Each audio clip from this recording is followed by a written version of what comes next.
প্রিয় বন্ধু ও শিক্ষার্থীরা, কমপ্লিট ইংলিশ গ্রামারের উদ্দেশ্য নিয়ে আমি গুরুজি তোমাদেরকে শেখাতে চলেছি। আজ কোশ্চেন অথবা WH ওয়ার্ডস দিয়ে আমরা কীভাবে শত শত বাক্য তৈরি করতে পারি। তবে আজ কোশ্চেন করার জন্য তারও একটি ফর্মুলা রয়েছে, যেই ফর্মুলাটি তোমাদের মনে রাখতে হবে, আর সেই ফর্মুলাটি ব্যবহার করে তোমরা অনেক কোশ্চেন বানাতে পারো। তবে আজকের এই আজ কোশ্চেনের ক্লাসটি তোমাদেরকে দেখতেই হবে। তবে প্রিয় শিক্ষার্থীরা, এই 18 নম্বর সিরিজটি তোমাদের জন্য খুবই গুরুত্বপূর্ণ। তবে সম্পূর্ণ ভিডিওটি না দেখলে সমস্যা থেকেই যাবে। আর ক্লাসটি তোমাদের ভালো লেগে থাকলে তাহলে কমেন্ট করে জানাইবা, আর তোমাদের অন্য বন্ধুদের শিখবার জন্য ভিডিওটি শেয়ার করে দেবা। তবে দেখতে থাকো, ক্লাসটি আরম্ভ করি। আজকের ক্লাসটি হলো আজ কোশ্চেন, অর্থাৎ WH ওয়ার্ডস দিয়ে আমরা কিভাবে শত শত প্রশ্ন বানাতে পারি। তবে শুরুতে জেনে নেই WH ওয়ার্ডস, তার পাশাপাশি অর্থ। WHAT হোয়াট বা কি করে, WHO হো মানে কে, WHERE ওয়ের মানে কোথায়, WHY হোয়াই মানে কেন, WHEN ওয়েন মানে কখন, WHICH উইচ মানে কোনটি, WHOSE হোস মানে কার, WHOM হোম মানে কাকে, HOW হাউ মানে কিভাবে, হাউ মেনি কত সংখ্যা, হাউ মাস কত পরিমাণ, হাউ ফার কত দূর, সিন্স ওয়েন কখন থেকে। তবে প্রিয় শিক্ষার্থীরা, তোমরা WH ওয়ার্ডস এগুলা মুখস্থ করে নেবা।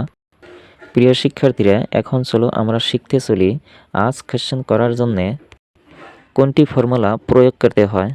সেটি হলো প্রথমে কোশ্চেন ওয়ার্ড, তারপর অক্সিলারি ভার্ব নতুবা ডু ডিড ডাজ, তারপর সাবজেক্ট, তারপর ভার্ব, তারপর আদার্স। এটি হচ্ছে আজ কোশ্চেন করার এটি সহজ স্ট্রাকচার। তবে প্রিয় শিক্ষার্থীরা, আজ কোশ্চেন করার সময় একটা কথা খেয়াল রাখতে হবে, সেটা হলো সেন্টেন্সে থাকা ফার্স্ট পারসন সর্বদা সেকেন্ড পারসন হয়ে যায়। যেমন আই বা উই এর পরিবর্তে ইউ বসে, মাই বা আওয়ার পরিবর্তে ইউর বসে। তবে আই, উই, মাই, আওয়ার এগুলো হলো ফার্স্ট পারসন, সেই জন্যে আই বা উই এর পরিবর্তে ইউ বসাতে হবে, আর মাই বা আওয়ার পরিবর্তে ইউর বসাতে হবে। প্রিয় শিক্ষার্থীরা, এখন চলো উদাহরণ দিয়ে আমি তোমাদেরকে বোঝাতে চলেছি। For example, my name is Tapan, তার মানে আমার নাম তপন। তবে এই বাক্যটিকে আমরা কিভাবে আজ কোশ্চেনে নিতে পারি। তবে আমরা যদি বলি তোমার নাম কি, তাই তো সে বলবে আমার নাম তপন। তাহলে তোমার নাম কি এই বাক্যটিকে আমরা ইংরেজিতে কিভাবে লিখতে পারি, সেই জন্যে আমরা এই আজ কোশ্চেনের স্ট্রাকচারটি মনে রাখতে হবে। তবে চলো এই স্ট্রাকচারটি দিয়ে আমরা আজ কোশ্চেনটি বানিয়ে নিই। এখানে বলা হচ্ছে তোমার নাম কি, এখানে কি শব্দর ইংরেজি হচ্ছে হোয়াট, তাই তো আমরা প্রথমে কোশ্চেন ওয়ার্ডের জায়গায় হোয়াট বসিয়ে দিলাম। তারপর অক্সিলারি ভার্ব নতুবা ডু ডিড ডাজের সহায় নিতে হবে। তো এখানে ডু ডিড ডাজের প্রয়োজন হচ্ছে না, কারণ এটিতে ইজ হচ্ছে এটি অক্সিলারি ভার্ব, তাই তো এই ইজ অক্সিলারি ভার্বটি বসিয়ে দিলাম। তারপর আমাদেরকে দেখতে হবে সাবজেক্ট। তো এই বাক্যটিতে সাবজেক্ট হচ্ছে মাই নেম। আমি অল্প আগে বলেই দিছি মায়ের পরিবর্তে ইউর বসে, তাই তো মাই নেমের পরিবর্তে ইউর নেম বসবে, আর তারপর কোশ্চেন মার্ক দিতে হবে। তো এইভাবেই আজ কোশ্চেন বানাতে হয়। বুঝতে পেরেছো শিক্ষার্থীরা? সমস্যা হলে জানাতে পারো। এরপর আই রিড ইন ক্লাস 9। প্রিয় শিক্ষার্থীরা, এই বাক্যটিকে আমরা কিভাবে আজ কোশ্চেনে নিতে পারি তোমরা কমেন্টের মাধ্যমে জানিয়ে দিবা। এবার দেখে নাও, my father lives in Delhi. এই বাক্যটিকে আমরা কিভাবে আজ কোশ্চেনে পরিণত করতে পারি?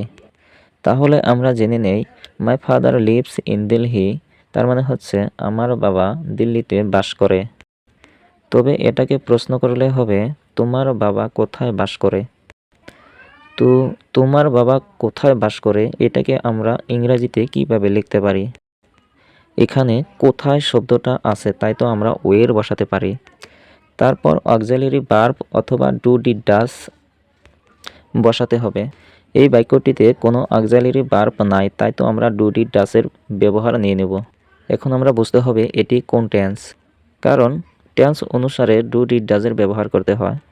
তো প্রিয় শিক্ষার্থীরা, এই বাক্যটি হলো প্রেজেন্ট ইনডিফিনিট টেন্স, তার সাথে সাবজেক্টটি হলো থার্ড পারসন সিঙ্গুলার নাম্বার, সেই জন্য আমরা এখানে ডাজ বসিয়ে দিলাম। তো তারপর এখানে সাবজেক্ট মাই ফাদার, তো মায়ের পরিবর্তে ইওর ফাদার লিখে নিলাম। তারপর হচ্ছে ভার্ব, এখানে ভার্ব হচ্ছে লিভস, তো আমরা লিভস থেকে লিভ লিখে নিলাম, কারণ এখানে আমরা ডাজ ব্যবহার করেই নিয়েছি। সো ডাজ ব্যবহার করলে ভার্বের সাথে থাকা এস বা ইএস উঠিয়ে দিতে হয়। তারপর কোশ্চেন মার্ক দিতে হবে। তো এভাবেই আমরা আজ কোশ্চেন বানাতে পারি। তবে প্রিয় শিক্ষার্থীরা, তোমাদের জন্য একটা বাক্য রেখে দিলাম, আর এই বাক্যটির তোমরা কিভাবে আজ কোশ্চেনে বানাতে পারো তো কমেন্ট করে জানিয়ে দেবা। বাক্যটি হলো শি ইজ রাধা।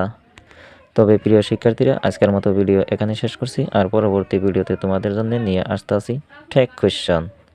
সো তোমরা সুস্থ থাকো, ভালো থাকো, খুদা হাফিজ।